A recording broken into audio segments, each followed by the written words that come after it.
नमस्कार दोस्तों आज बात करेंगे स्वीडन की। स्वीडन में एक अजीब घटना हो रही है। वहाँ का एक अपोजिशन लीडर है रासमस पालुदान। वो इतना बड़ा लीडर नहीं है, अपोजिशन का है तो मामूली लीडर, लेकिन आजकल वो पूरे यूरोप में छाया हुआ है, पूरी दुनिया में उसकी चर्चा हो रही है। इसकी वजह क्या है दोस्तों? इसकी वजह ये है दोस्तों, वो तुर्की की एम्बेसी के सामने, जो स्वीडन में तुर्की की एम्बेसी है उसके सामने कुरान जला रहा है। उसने एक घोषणा करी स्वीडन में कि मैं इस दिन को तुर्की की एम्बेसी के सामने कुरान जलाऊंगा, और इसके लिए तुर्की ने बहुत ज़बरदस्त तरीके से विरोध किया कि इसको रोका जाए। उसने स्वीडन सरकार को रिक्वेस्ट की या ऑर्डर किया कि भाई आप इस आदमी को रोको, ये गलत हो रहा है, हमारी भावनाओं को चोट पहुंचाने की कोशिश हो रही है। स्वीडन ने इस पर कोई प्रतिक्रिया व्यक्त नहीं की।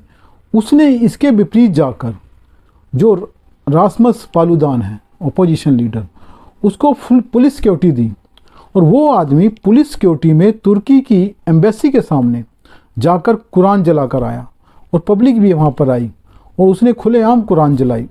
दोस्तों, इसका ज़बरदस्त तरीके से पूरी दुनिया में मुस्लिम देश विरोध कर रहे हैं। इसके अलावा वो अलग अलग जगहों पर और भी जगहों पर कुरान जला रहा है, और स्वीडन में उसको रोका नहीं जा रहा है। इसके इतने विरोध के बावजूद पूरी दुनिया में जब मुस्लिम जगत में इसका विरोध हो रहा है, लेकिन स्वीडन को कोई असर नहीं हो रहा है। जब स्वीडन से इस बारे में सवाल जवाब किया जा रहा है, तो स्वीडन कह रहा है कि हमारे देश में अभिव्यक्ति की आज़ादी है, पूरी तरह से आज़ादी है, और इस पर कोई रोक टोक नहीं है, कोई भी व्यक्ति कुछ भी कर सकता है। दोस्तों, हमें समझना होगा कि आखिर ऐसा क्यों है, स्वीडन ये क्यों कर रहा है, और वो व्यक्ति क्यों कर रहा है। हालांकि वो तो मीडिया कवरेज चाहता है, लाइमलाइट में रहना चाहता है, वो जिसलिए कर रहा है, और वो चाहता है कि वो चर्चा में बना रहे, और उसको कोई पॉलिटिकल फ़ायदा भी लेना चाहता होगा। लेकिन दोस्तों, वास्तव में हमें समझना होगा कि स्वीडन में ऐसा क्यों हो रहा है। क्योंकि दोस्तों, जो स्वीडन है और यूरोपियन कंट्रीज़ जितनी भी हैं, अमेरिका है, यूरोपियन कंट्रीज़ हैं, या और भी कई ऐसी कंट्रीज़ हैं जो क्रिश्चियन कंट्री हैं, वहाँ पर जो अभिव्यक्ति की आज़ादी है, फ्रीडम ऑफ एक्सप्रेशन, वो अलग किस्म की है, हमारे देश से अलग किस्म की है। वहाँ पर ये नहीं देखा जाता कि जो आदमी बोल रहा है उससे किसी की भावनाओं को चोट पहुँचती है या नहीं, किसी के धर्म को नुकसान होता है नहीं, किसी किस्म का रोक टोक नहीं है। लेकिन हमारे देश में जब ऐसी बात होती है, तो जो हमारा संविधान है वो सभी को धार्मिक आज़ादी देता है, लेकिन साथ साथ अभिव्यक्ति की आज़ादी भी देता है। लेकिन अभिव्यक्ति की आज़ादी यहाँ पर पूरी तरह से मुक्त नहीं है, उस पर कई तरह के प्रतिबंध लगे हुए हैं। अभिव्यक्ति की आज़ादी का हमारे देश के संविधान के अनुसार इतना मतलब है कि आप सब कुछ बोल सकते हो, लेकिन उतना जितना किसी को नुकसान ना पहुँचाए। आप किसी की भावनाओं से खेल नहीं सकते, किसी को भावनात्मक रूप से चोट नहीं पहुँचा सकते, किसी के धर्म पर सीधा हमला नहीं कर सकते। दोस्तों, यही बात हमारे लिए समझने की है। जो स्वीडन में हो रहा है वो हमारे देश को सबक है एक तरह का।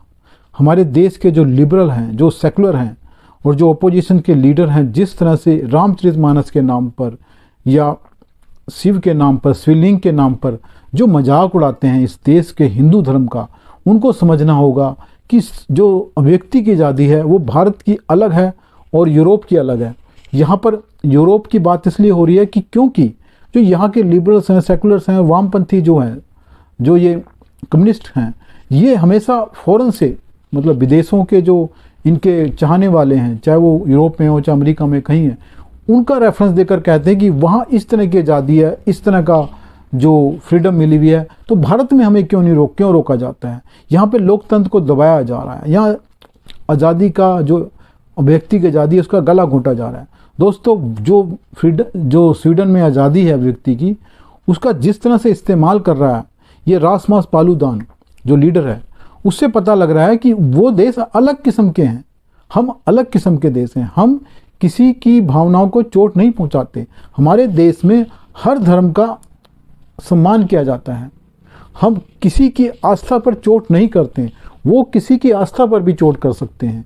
इस करके मेरा मानना है कि इस देश के लोगों को समझना होगा कि हर जगह विदेशों का रेफरेंस देना बंद करें, उनको फॉलो करना बंद करें, और समझें कि जिस तरह से स्वीडन कर रहा है वो हमारे देश में संभव नहीं है। हमारे देश की संस्कृति, हमारे देश का सामाजिक सद्भाव अलग किस्म का है, हमारे देश की डेमोग्राफी अलग किस्म की है, हमारे देश की सोच अलग है, हमारे देश की मानसिकता अलग है, उन देशों की अलग है।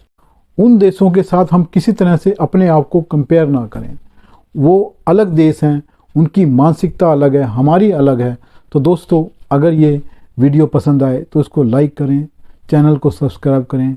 धन्यवाद।